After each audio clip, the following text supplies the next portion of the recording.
people. Welcome to episode 494 of Good Luck High Five. That's right. You're listening to a podcast that's for you if you play Magic the Gathering, no matter how much you are sweating. Real hot today in Minnesota. It's just humid. It's so humid. The air is wet. I was over at a friend of ours' place last night, and she has central AC, and it was glorious. Mm-hmm. And then when we were all like walking to our cars afterwards, the minute we stepped out into the evening, it was just like swampland. It was I can't even describe. It felt the same way, like, you know, when someone has just taken a shower and you walk into the bathroom and it's just like that's what it is. It's so close and hot and humid. It was that humid, as if I had stepped into a tiny room where someone had just taken a very hot shower. I call it soup air. I think is so the technical warm. term. I have been sweating so much. This is Minnesota. We didn't sign up for this. I'm one of your hosts, Maria. I'm another one of your hosts, Megan. And on today's show, we're going to talk about not only soup air, but also Alchemy Horizons Battle for Baldur's Gate, now live on Arena. Yes. For your limited pleasure. Not limited, but you know what I'm saying. For you're going to only have, listen, you're going to enjoy it, but you must enjoy it in a limited quantity. Limited amount of pleasure. Limited amount of enjoyment out of this set for you. That's actually, it's not true because it's a fun set to draft. It is. I've only drafted it once so far. Yeah. But I had like a delightful little time drafting it. The cards were all like a lot of fun to read. Yes. Like the power level isn't super busted, but it's also just like there's not a bunch of cards that you're like, I don't want to take this trash. Yeah. I mean, we've definitely had formats like that. Remember, Yes. where we're like, ooh. Where you're just like, yeah, exactly. You get like 4 picks in, and then everything else is just like, whoa, buddy. Yeah. I think this format's really fun too. So even if you're not playing Alchemy, that's fine. Yeah. What you can do is draft this, or you can play some sealed, like a little pre-release for yourself here in the summer. This is normally when we get our core set drop, right? So this is kind of like our core set. Of the year of the season, but I want to say this is way more fun than a core set. Yeah, it is much more fun, and it is very reminiscent of a core set.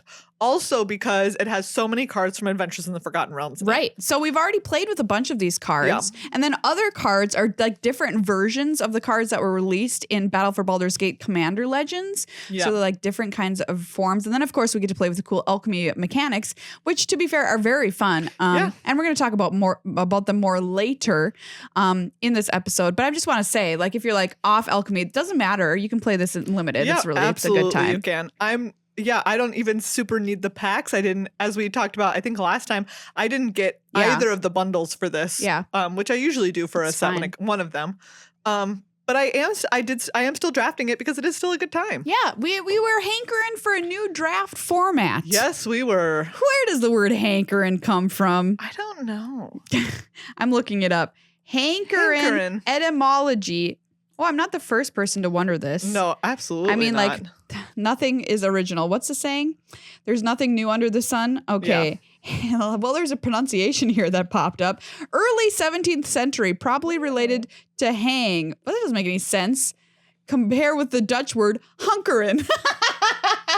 Well, that Google search was entirely unproductive and unhelpful. Told me nothing. This other search says it comes from the 1600s, to linger in expectation, which, okay, now I see why it's related to hang, because you're waiting. Yeah. Like, I'm waiting. I'm hankering for a draft format. I'm hanging here in suspension waiting for a draft format. I thought it was maybe related to hungering.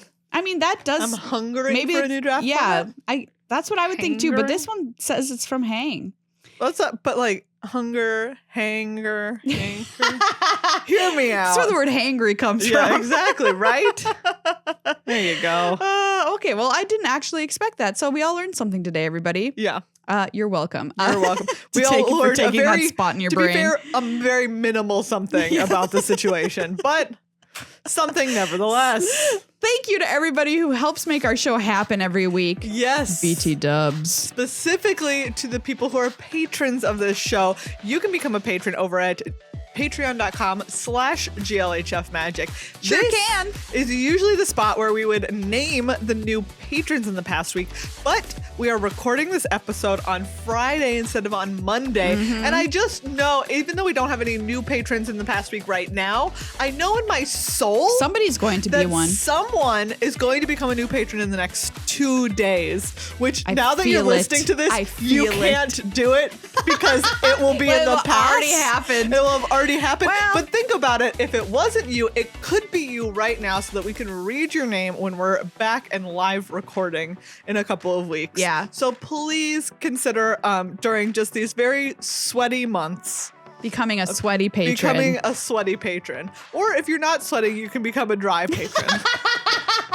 By the way, you can buy a whole year of membership upfront with a discount. Yes. If you want to do that, if you want to get an awesome deal. Who doesn't love a good deal? I do. You can do that. So that's a really cool way to do it. And any dollar amount makes you a patron, gets access to our sweet Discord, gets you a thank you on air. The summer months are always a little slow and a little challenging for content creators. So if you've got the financial bandwidth at this moment, we would really, truly very much appreciate it. Yeah.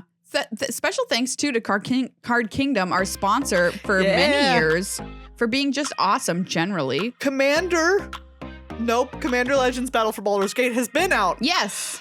Double Masters 2022 is now out. Yes, you can get that. It's available now. And you can get that over at Card Kingdom. You can also get Commander Legends Battle for Baldur's Gate.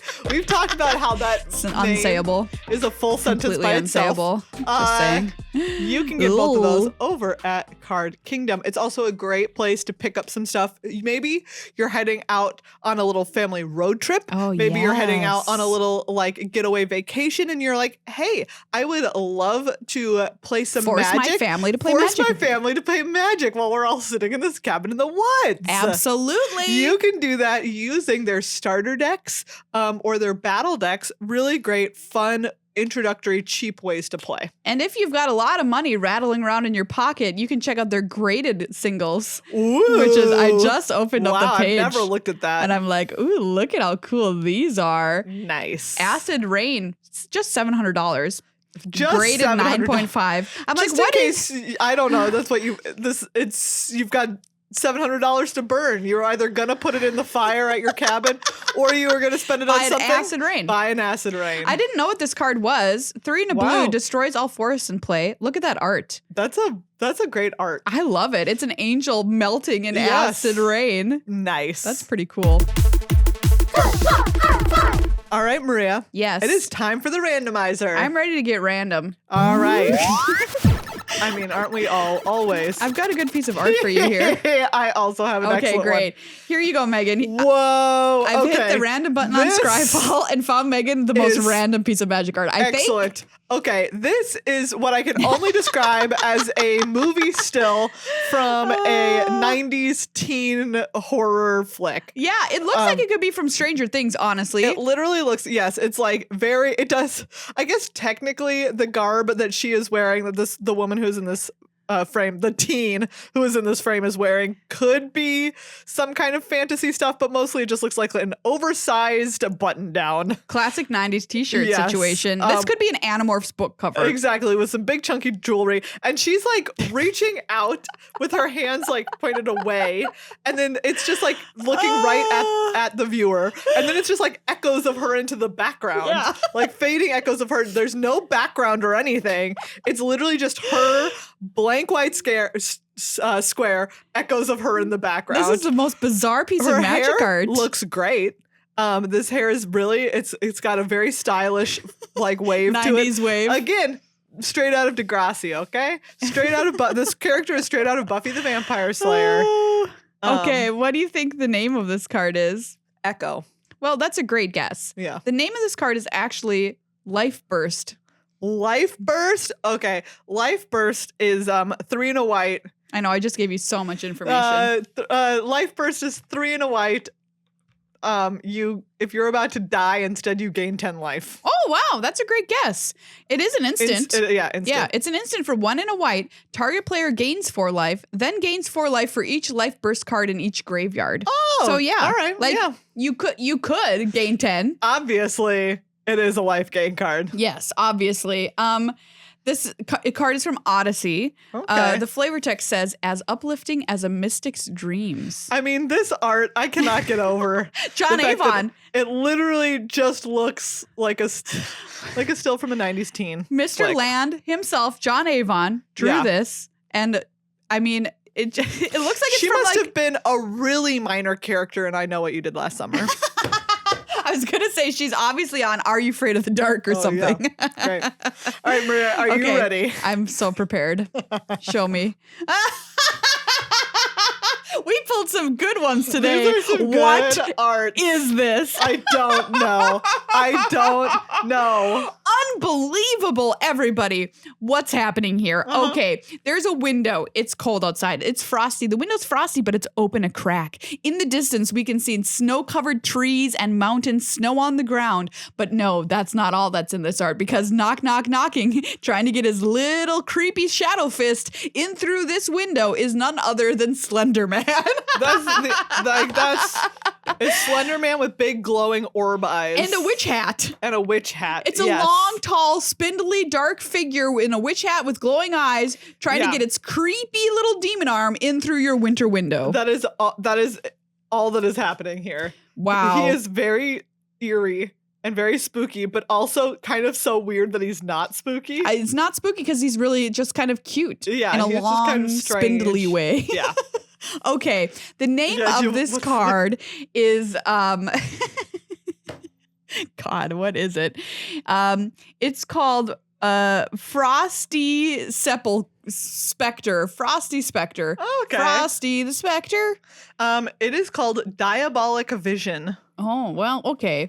Sure.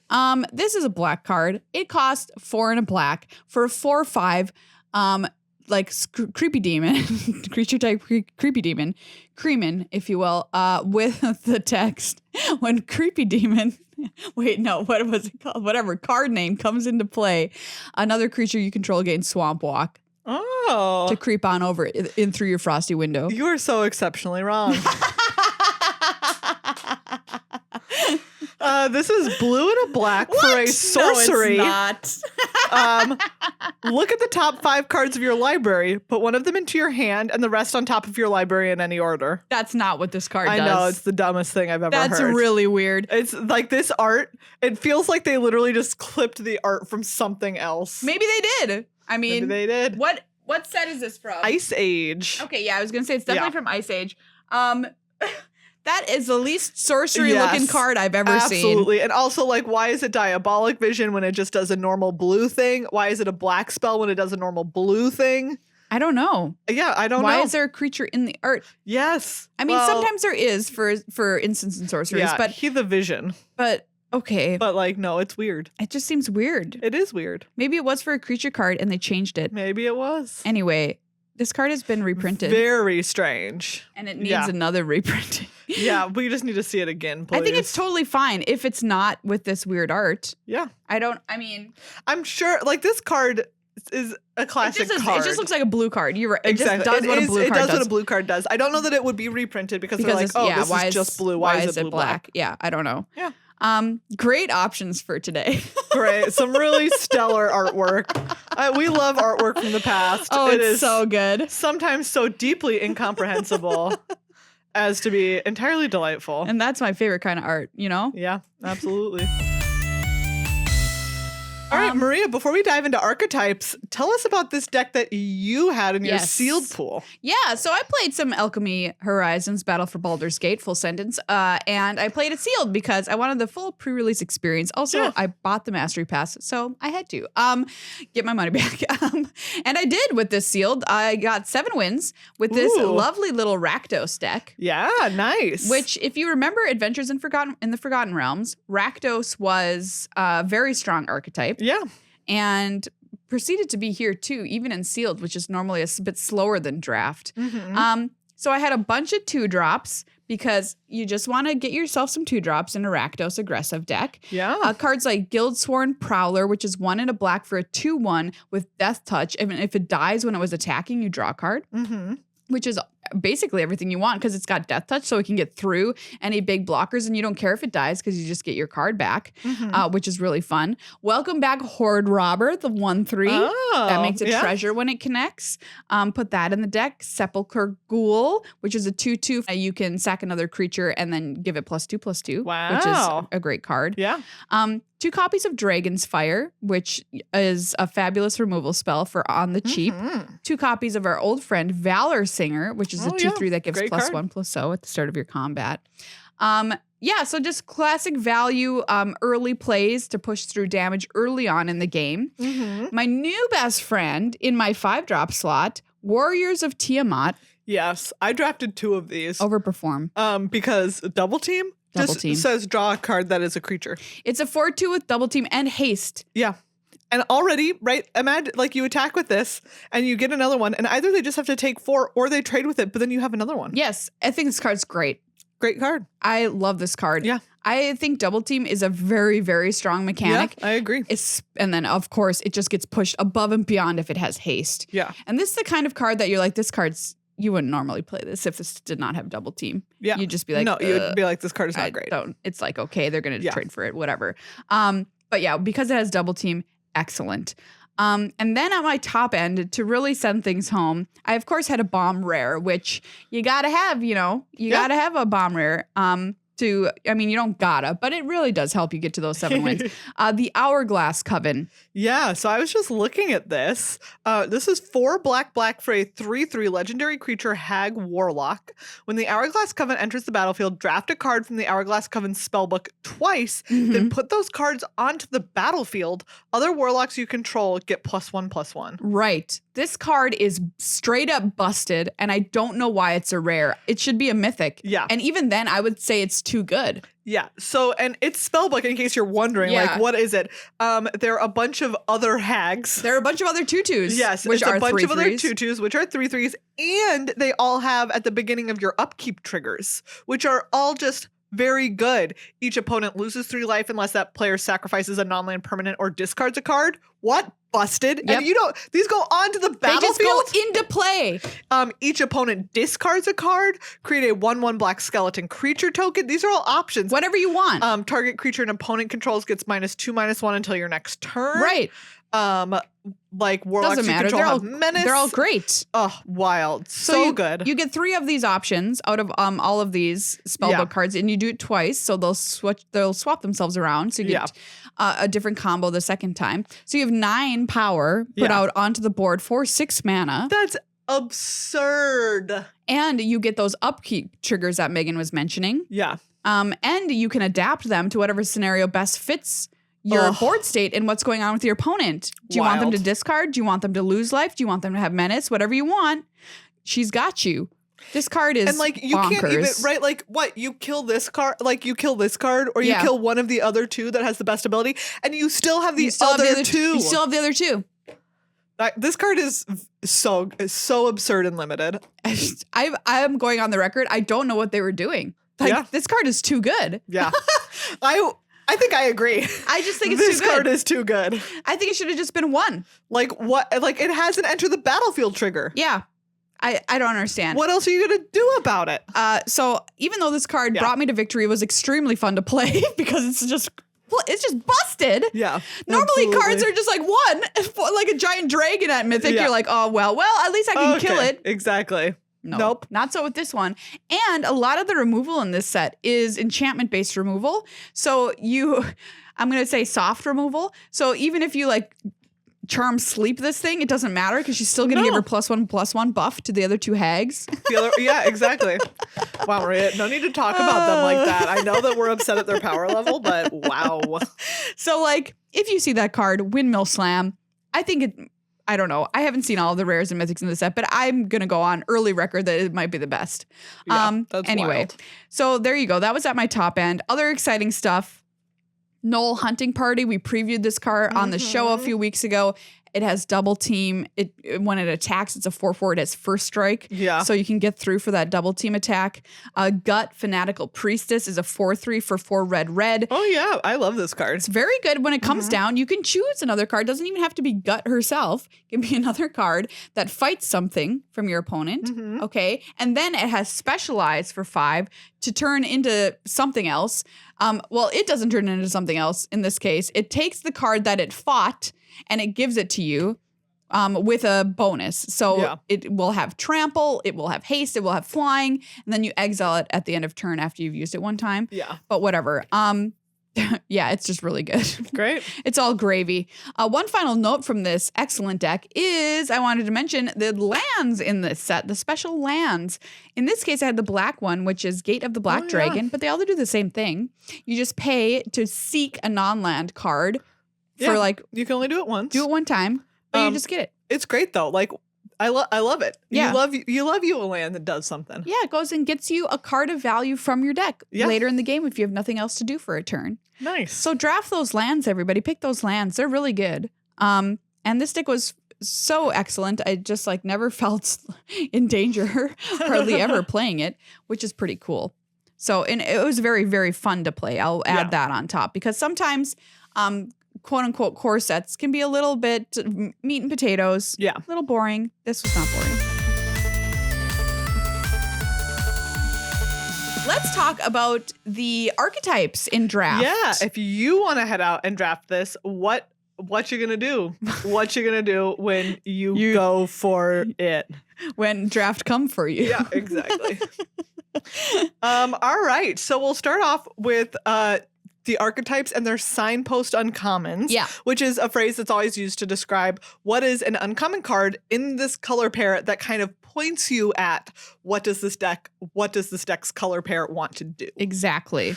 So for blue-white, we have Blink, which is a very common blue-white ability. Yeah. There's Oji, the Exquisite Blade for 2 white blue, legendary creature, human monk.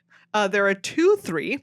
When Oji, the Exquisite Blade, enters the battlefield, you gain 2 life and scry 2. Whenever you cast your second spell each turn, exile up to 1 target creature you control, then return it to the battlefield under its owner's control. So obviously, they go ahead and they help you blink them things. Yeah, and you can blink Oji itself too. Yeah. So you can just keep scrying and keep gaining life, which is really cool. And then, of course, in this color combination, you've got cards that you want to blink, like Priest of Ancient Lore. Ooh, love Priest of Ancient Lore. This card, I loved it in Adventures in the Forgotten Realms. I'm so excited to cast it again. Yes, we loved it when it was named Inspiring Overseer on the streets of New Capenna, and it had flying. But also, do you know what? The buddy on the ground is also a great one. Fine. 2/1, enters the battlefield, gain a life, draw a card. Flicker it all the time. Blink that baby. Yeah. There's also Displacer Kitten. So cute. So cute. 3 and a blue for a 2/2. Whenever you cast a non-creature spell, exile up to 1 target non-land permanent you control, then return that card to the battlefield under its owner's control. Yeah. So you could, great. You know, if you had a whatever, it doesn't have to be a creature, something else to give you that benefit in blue-white. So if you're drafting blue-white, that's what you want to do, everybody. Yep. Just look at things that have enter the battlefield effects. Like we said, Priest of Ancient Lore. There's also Air Cult Elemental, which is already just a solid flyer. Oh, yeah. For 6 mana. Big time. Flyer. But also when it enters the battlefield, you get to return another creature to its owner's hand. So and cards like Meteor Golem are in this set, everybody. Oh, yeah. Somebody was blinking that against me on the early access event. Meteor Golem is sick. That card, I love that card in any format that it's around. 7 mana, 3/3, destroy anything. And I was like, is this really happening to me? Sure is. Yep. Sometimes it just really is. Next up, we're going to talk about black-white. Black-white is the Orzhov color combination. And this is just sort of like death by inches is the way I like to talk about this color pair. It's just really, it's Value Town. Value Town. It's like, what kind of value can I grind out of this situation? The signpost uncommon Minthara of the Absolute. Cool. 2 white black for a 2/4, starting intensity 0. Creatures you control get +X+O, where X is Minthara of the Absolute's intensity. Whenever one or more permanents you control leave the battlefield, perpetually increase Minthara's intensity and the intensity of cards named Minthara of the Absolute in your hand, library, and graveyard by 1. This ability triggers only once each turn. So it's stuff that it's like, oh, you can sacrifice your own creatures to get these kinds of effects. Obviously, we have the classic Skullport Merchant, which does this. This is always a solid draft card. 2 and a black for a 1/4. When it enters the battlefield, you get a treasure. 1 and a black, sacrifice another creature or a treasure, draw a card. So that's kind of like exactly the thing that it's going for, right? Is that you have creatures like Minthara that are like, yes, please sacrifice things. And then cards like Skullport Merchant, which are like, I'll give you even more value. Yeah, we've got Deadly Dispute reprinted in the set. A classic. 1 and a black instant. As an additional cost to cast it, you've got to sacrifice an artifact or a creature. Good news, there's lots of treasures running around. Draw 2 cards and then make a treasure token. Shambling Ghast. Which is the one that when it dies, a creature an opponent controls get -1/-1 until end of turn, or you can create a treasure. Great. So Orzhov color value, tiny little incremental value over the course of the game. What things do you have that like create value when they leave the battlefield or, take advantage of other stuff leaving the battlefield? Next up, we've got Boros. Yes. The Boros brothers. This is like the color pair of Double Team. It is like red. A lot of red cards have got it. A lot of white cards have got it. Signpost uncommon, Liara of the Flaming Fist. Red and a white for a 2/2. At the beginning of each combat, each creature you control gets +1/+1 until end of turn if it has the same name as another creature you control or a creature card in your graveyard. 1 red white, another target non-token creature you control gains first strike and double team until end of turn. Activate only as a sorcery and only once. So it's giving you the ability to like give other stuff +1/+1 by giving it double team so you have another copy of it. And I will say this also has another cool ability on it that I do see happening in other white cards and red cards, which is if you control another creature with the same name or it's in your graveyard. That happens across red and white as well. So keep your eyes peeled for that if you're in this color pair in draft, that you want to have multiples of creatures that care about creatures having the same name as them. Yeah. So this Boros is just the classic Boros beatdown. Boros beatdown, baby. It says go ahead, draft as much as you can that has double team. We'll try and give you other cards that give stuff double team. There's a card that does both of these things that this card the Signpost Uncommon cares about, which is Genasi Rabble Rouser. FYI, 1 in a red for a 1/3 Elemental Shaman, double team. So it just already has that. And then 1 in a red, creatures you control named Genasi Rabble Rouser get +1/+0 until end of turn. So you can pump up all of them. Yes, you just get your double team copy and then you 1 in a red pump up both. Both. Yeah, it's great. Great deal. I had somebody do 13 to me with this card the other day. Whoa. 13. I mean, I blocked it. Okay. I'm not going to die to it. A 1/3. But still, it could have killed me. Yeah. It could have killed me. Just a little 1/2.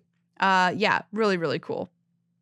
Next up is green white, which is life gain. We remember this from Adventures in the Forgotten Realms. This could be a sick life gain deck if you got it. Oh yeah. Same Signpost uncommon in this case. Trelisara Moon Dancer. This is the green and a white 2/2. Whenever you gain life, put a +1/+1 counter on it and scry 1. You remember being terrified of this card? Yeah, you remember I sure do. Someone plays it on 2 and you're like ah! And now I lose. Or maybe they played that like the stupid cleric class. On turn 1 and this on turn 2 and you're like, I'm dead. I'm just dead. Celestial Unicorn is in this again. Same thing. Whenever you gain life, you put a +1/+1 counter on it. It's just stuff. Prosperous Innkeeper is back. Yep. This one is very good for this life gain deck. Absolutely. Anytime another creature enters the battlefield, you gain 1 life. There's Steadfast Paladin, which is a great common you'll want to include in this list, which is just a meat and potatoes 2/2 with lifelink for 1 and a white. Yep, we already talked about this card, but Priest of Ancient Lore again in this deck. You gain a life when it enters the battlefield. Gain a life, draw a card. Absolutely. If you have that Moon Dancer, you have that Unicorn.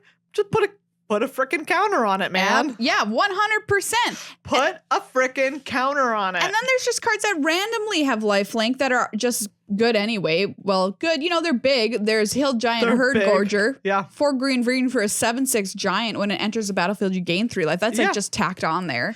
Sylvan Shepherd. Oh, this is the 2 and a green for a 2/3 vigilance that you roll a d20 when it attacks, and you can gain 1, 2, or 5 life depending.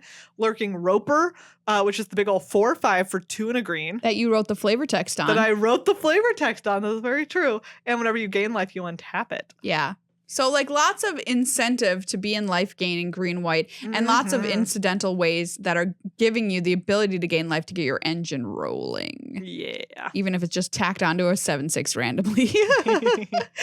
Next up, our old friend Dimir. Yeah. So Dimir can go a lot of different ways. Like, right, it can be like more control-y.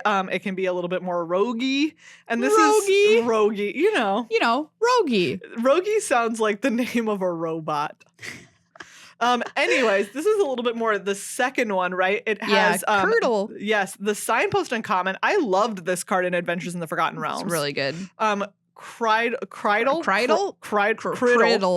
Criddle of Baldur's Gate. This is blue-black for a 1/3. Whenever it deals combat damage to a player, that player loses 1 life and mills a card, and you gain 1 life and scry 1. Nice. And whenever you attack, you may pay 2. If you do, target creature can't be blocked this turn. Yeah. I am just into this card. I liked it. I liked it when it was Adventures in the Forgotten Realms, and I like it now. Yeah, this card is great, and it's really fun to play cards that your opponents can't block, or if you get in without being blocked, you get a benefit.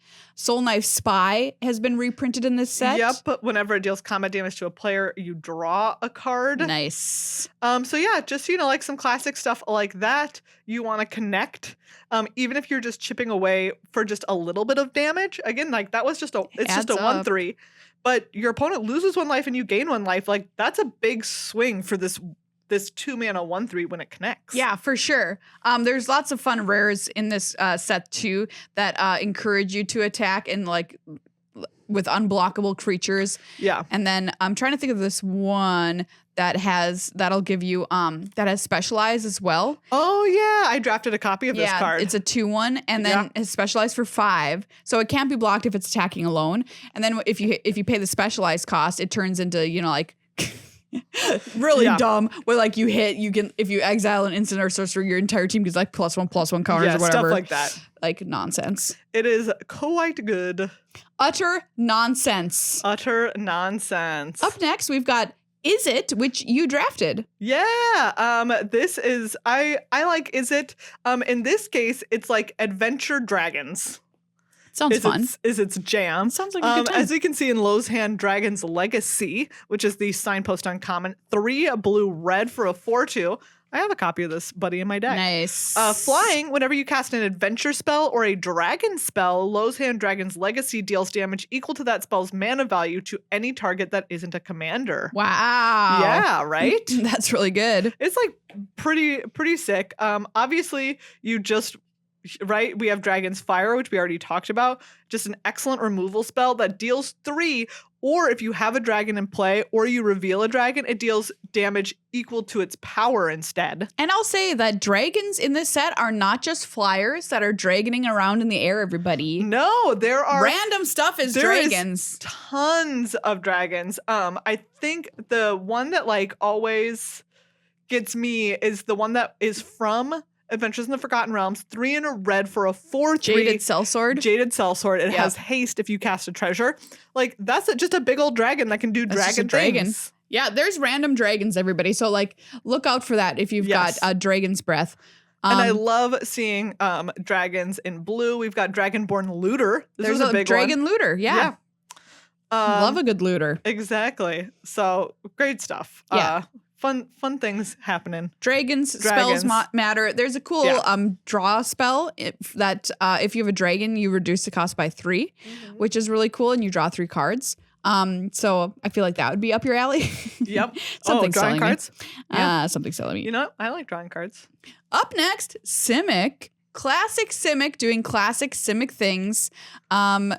Ramping, casting I was gonna say, good creatures. You make mana, you cast big thing. Yep. Just doing it what it always does. Make big mana, cast big thing. The signpost uncommon for Simic this time around is Corlessa Scale Singer, which has a dragon bard playing it's a little like a accordion. Yeah, squeeze box. Accordion. For green-blue for a 1/4, you may look at the top card of your library at any time. You may cast dragon spells from the top of your library. So also cares about dragons, which is pretty cool. Yeah. It's, it's just a thing. You cast big creatures.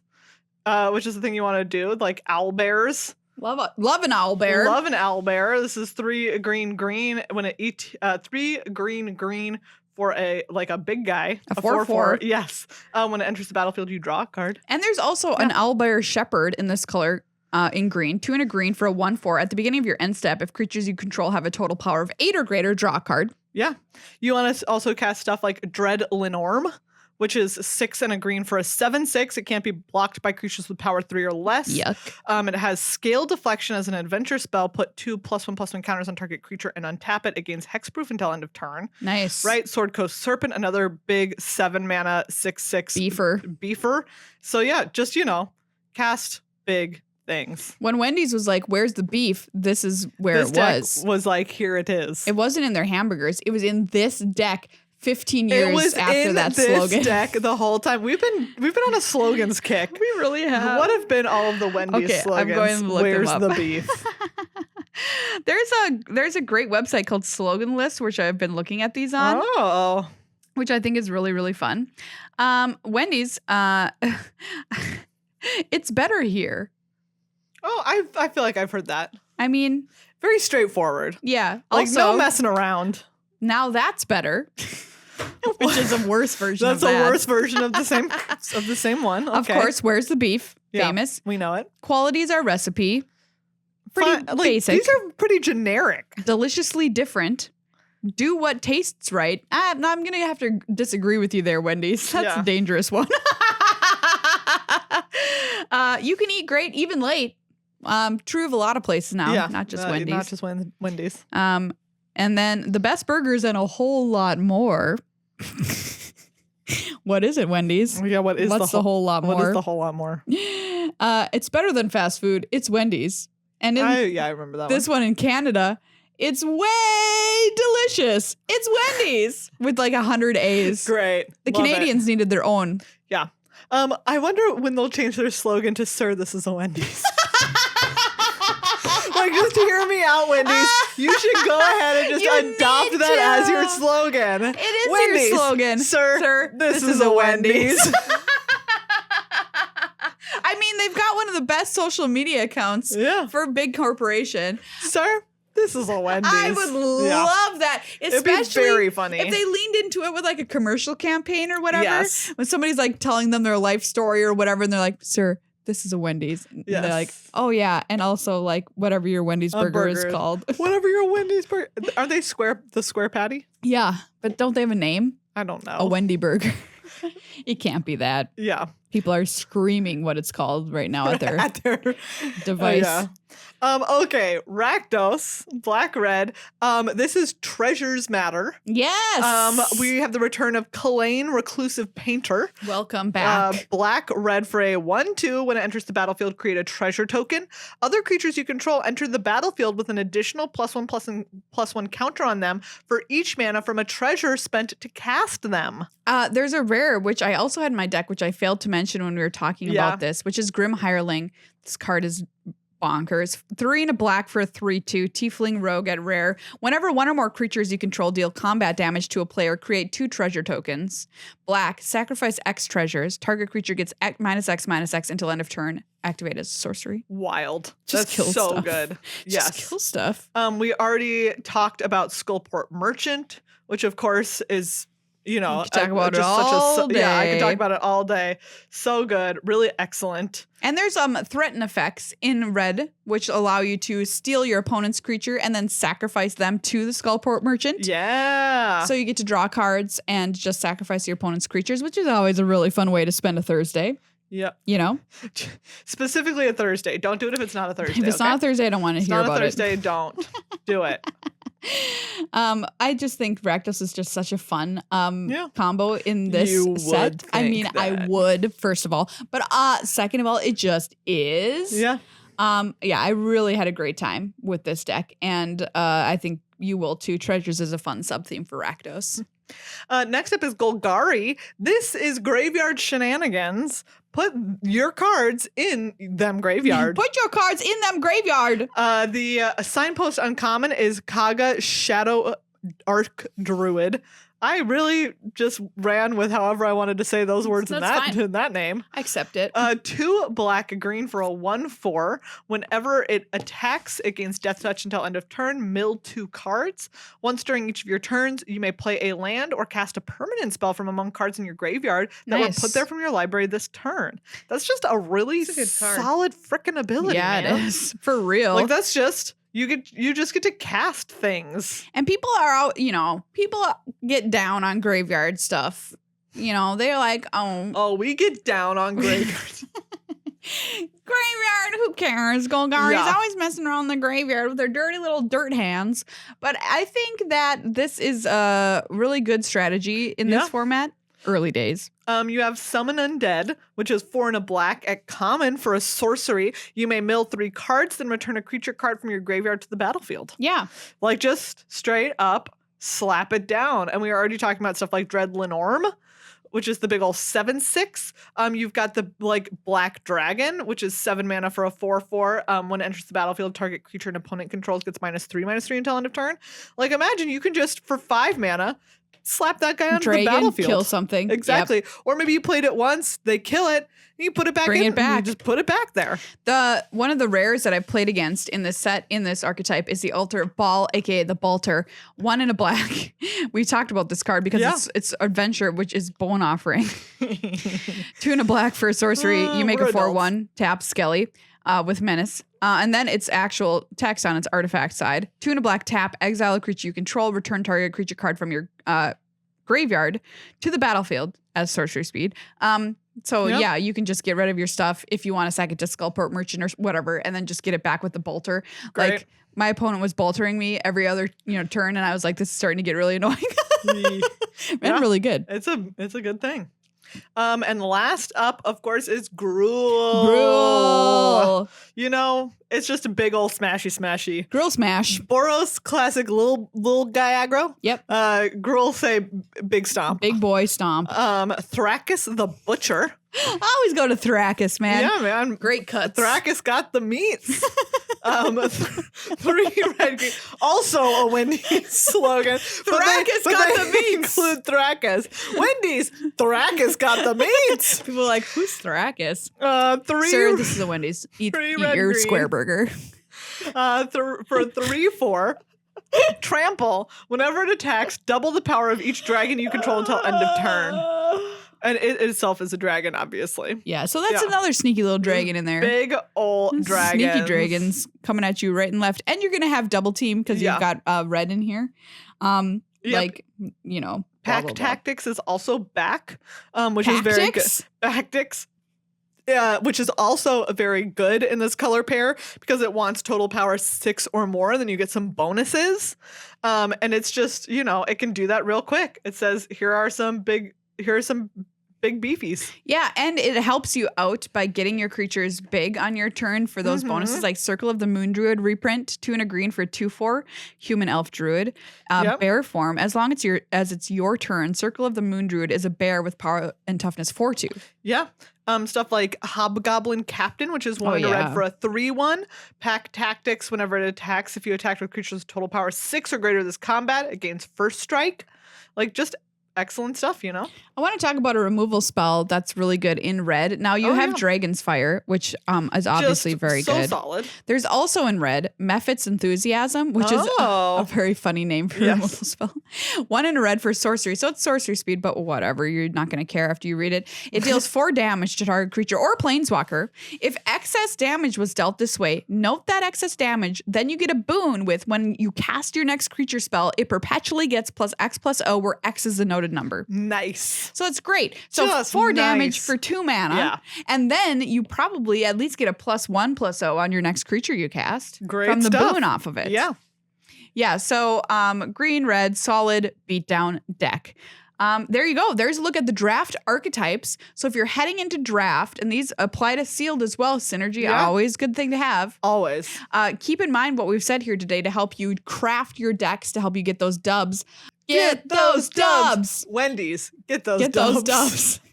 I wanted to mention a couple other points from having played this. Oh yeah, a little bit. I wanted to talk about specifically the new mechanic that everyone's been talking about in this set, which is Specialize.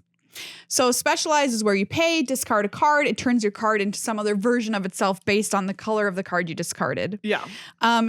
It's a lot of words, y'all. Yes, it is a lot of words.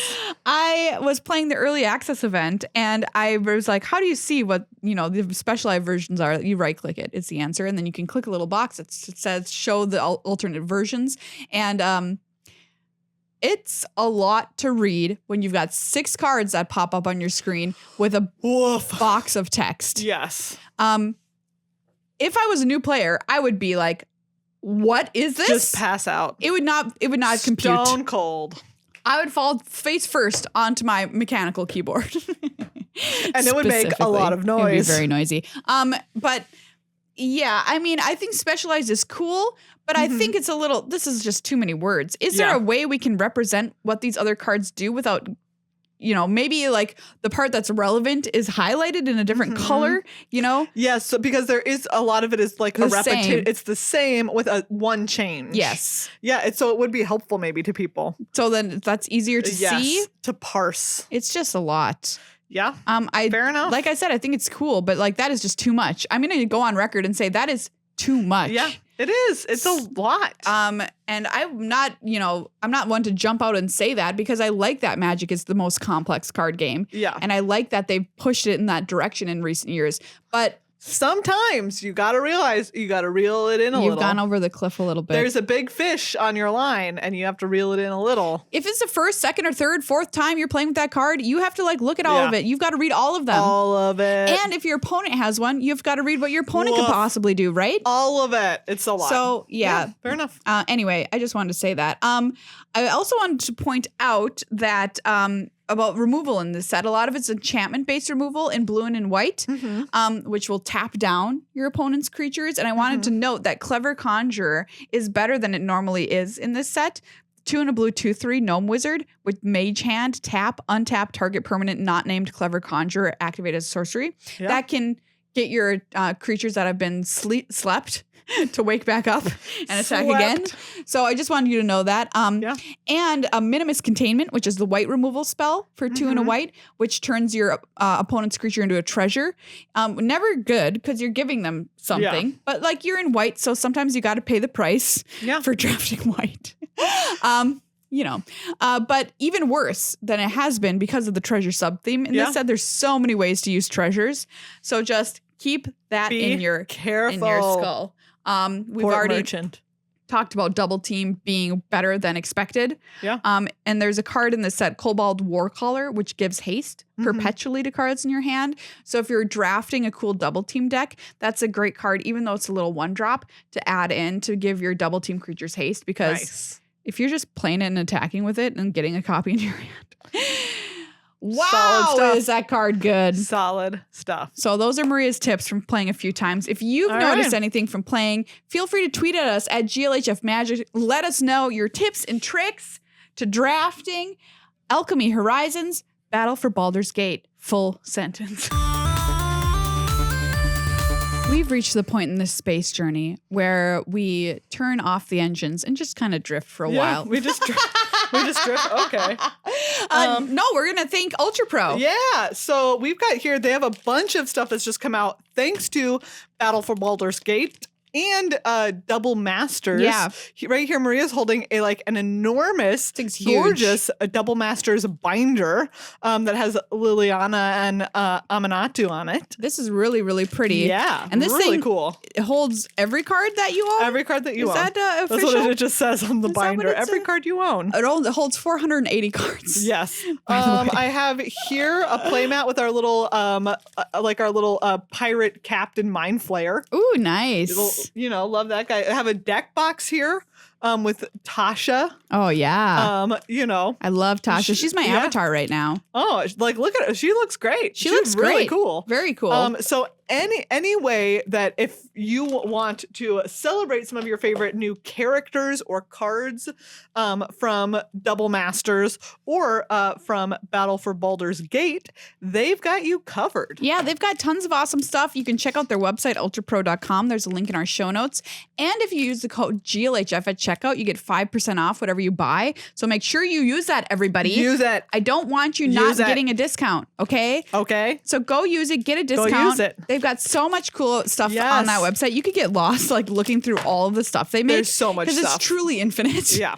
And they print all their new products with art from the new sets, which I think is really awesome. Great. Go get lost. Wendy's. Wendy's. Wait, what? Get lost in our sea of beef. Wendy's. We're sorry.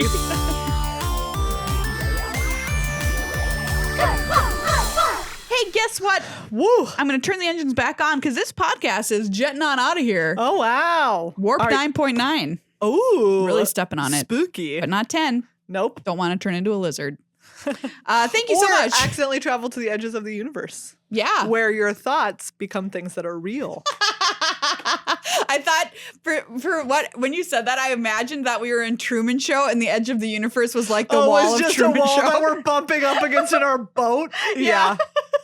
Yeah. Then we open the door and go find our girlfriend. Exactly. Thank you so much for listening, everybody. We are so incredibly grateful to everybody who is a patron of this show. You make this show happen for the past nearly 10 years now. Mm-hmm. Patreon.com/GLHF Magic. We could not be here without you. Please become a patron before our next episode. Please. We would love to give you a shout out. We would love to have you as part of our family. Yes. So please consider patreon.com/GLHF Magic. Thank you to Card Kingdom. Thank you to Ultra Pro. And thank you to all of the pets that are in your life that are with you as you listen to these episodes. Thank you to any alien that's listening to this as a way of studying humanity. Yeah, we've talked to them before. Yeah. We've called them out and said, let us know you're listening. Are you a patron? I don't want to. Yeah. What? Also, if you are an alien listening to our podcast for the purpose of studying humanity, please consider becoming a patron if you are able. Yeah. Thank you. We would love that. It would just be helpful to us, and people should get paid when they're the subjects of a scientific study. And also, like, your alien money is worth way more than Earth money, so it's like nothing to you. Exactly. The exchange rate is absurd. It's very much in your favor. All right, everybody. We'll see you next week. Thank you so much for hanging out. We're going to talk about the history of magic next week. Good hype. So good hype.